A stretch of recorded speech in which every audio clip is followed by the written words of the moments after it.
Сарайшық музейінің құрылуы мен даму тарихы туралы білесіз бе? Мен Каримова Карина, жәдігерлермен таныстырушы.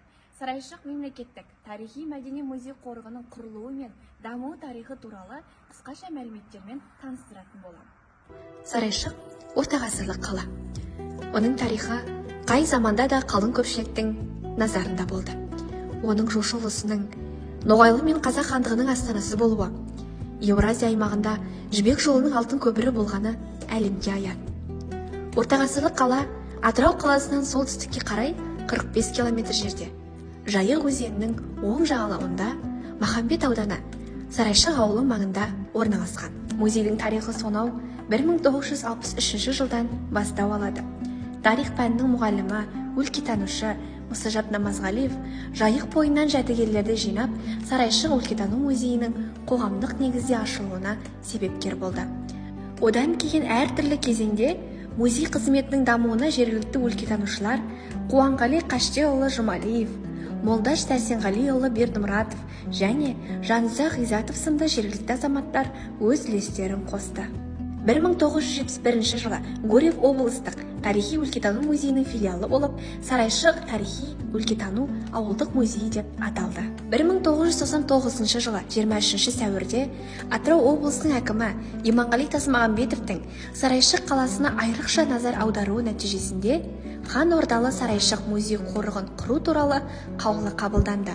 Музей директоры болып Молдаш Бердімұратов тағайындалды. 1999-2017 жылдар аралығында ортағасырлық Сарайшық қаласында қазба жұмыстарын жүргізді. Белгілі археолог Зайнолла Самашевтың жетекшілігімен қазба жұмыстарын жүргізген Әлкей Марғұлан атындағы Қазақ археология институтының Батыс Қазақстан бөлімшесі болатын. Жүргізілген кешенді жұмыстар барысында қала мәдениетінен хабар беретін нысандар ашылды.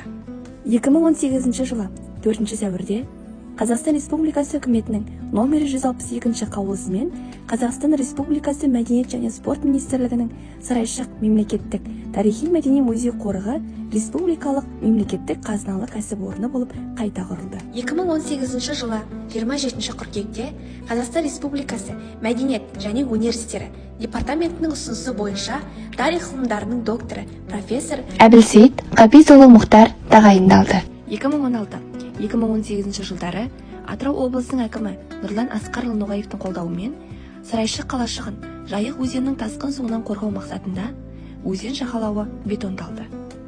2021 жылдың қазан айында Қазақстан Республикасы үкіметінің шешімімен жаңартылған музей экспозициясы бар Сарайшық сапар орталығының құрылысы басталған болатын. 2023 жылы мамыр айында ашылу салтанаты өткізіліп, қолданысқа берілді. Дәл қазіргі уақытта осы орталық музей қонақтарына қызмет көрсетуде.